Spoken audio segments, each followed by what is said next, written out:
দুলাভাই এখনো বাড়িতে এলো না, আমি দুলাভাইরে খুঁজে নিয়ে আমরা কি পাপ করছি? হ্যাঁ, সালাউদ্দিন নাটক কম করিস, তোর আব্বা তো ওগুলোকে দেখা করতে চায় না। আমার কথার উত্তর দিয়া কইলো মরার আগে সম্পত্তি দিয়ে গেলে ভালো। স্বার্থের টানে কি মা তার সন্তানকে পর করে দিতে পারে?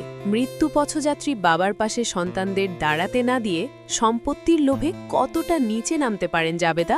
সত্যের মৃত্যু নেই নাটকের ২৭তম পর্বটি আমাদের মনে এমনই অনেক প্রশ্ন রেখে গেছে। আসসালামু আলাইকুম ভিউয়ার্স, আজ আমরা কথা বলবো জনপ্রিয় ধারাবাহিক নাটক সত্যের মৃত্যু নেইয়ের আগামী ২৮তম পর্বে কি কি চমক আসতে চলেছে তা নিয়ে। ভিডিওটি শুরু করার আগে আপনাদের কাছে অনুরোধ, আপনারা কে কোন জেলা থেকে আমাদের এই ভিডিওটি দেখছেন ঝটপট কমেন্ট বক্সে জানিয়ে দিন। আর আপনি যদি এই নাটকের নিয়মিত দর্শক হয়ে থাকেন এবং পরবর্তী আপডেট সবার আগে পেতে চান, তবে ভিডিওতে একটি লাইক দিয়ে চ্যানেলটি সাবস্ক্রাইব করে রাখুন। গত পর্বে আমরা দেখেছি রইস সাহেব মসজিদের নামাজরত অবস্থায় হঠাৎ অসুস্থ হয়ে পড়েন।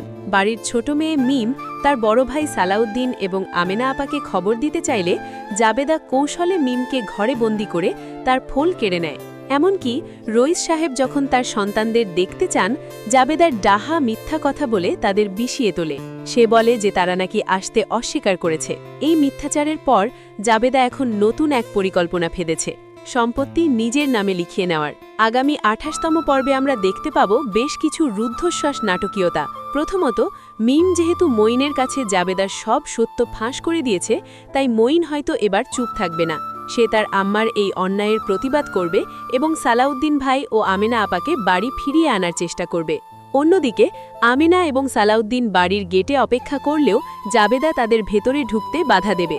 রইস সাহেবের শারীরিক অবস্থার অবনতি হলে ডাক্তার তাকে বিশ্রামের পরামর্শ দিয়েছেন, কিন্তু জাবেদা সেই সুযোগে রইস সাহেবের মনে সন্তানদের প্রতি ঘৃণা আরও বাড়িয়ে দেওয়ার চেষ্টা করবে।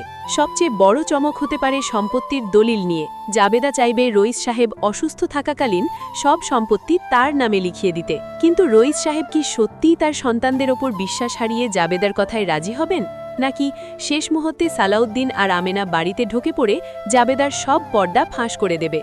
২৮তম পর্বে আমরা দেখব জাবেদার শয়তানি কি জয়ী হয়, নাকি মিমের বুদ্ধিতে সত্যিটা সামনে আসে। আপনারা যারা অধীর আগ্রহে ২৮তম পর্বের জন্য অপেক্ষা করছেন, তাদের জানিয়ে রাখি নাটকটি আগামী ১৪ই এপ্রিল দুপুর ১টা ৩০ ইগল মিউজিকের অফিসিয়াল ইউটিউব চ্যানেলে আপলোড করা হবে।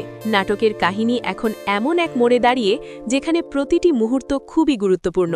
সত্যের জয় হবে নাকি মিথ্যার জাল আরও বিস্তৃত হবে, তা দেখতে হলে আমাদের চোখ রাখতে হবে ইগল টিমের এই চমৎকার নির্মাণে। বন্ধুরা, আপনার কি মনে হয়, জাবেদা কি পারবে সালাউদ্দিনের সম্পত্তি হাতিয়ে নিতে, নাকি রইস সাহেব সুস্থ হয়ে সত্যটা জানতে পারবেন? আপনার মতামত আমাদের কমেন্টে জানান। আজকের মতো এখানেই শেষ করছি, দেখা হবে পরবর্তী ভিডিওতে। ভালো থাকবেন, সুস্থ থাকবেন, ধন্যবাদ।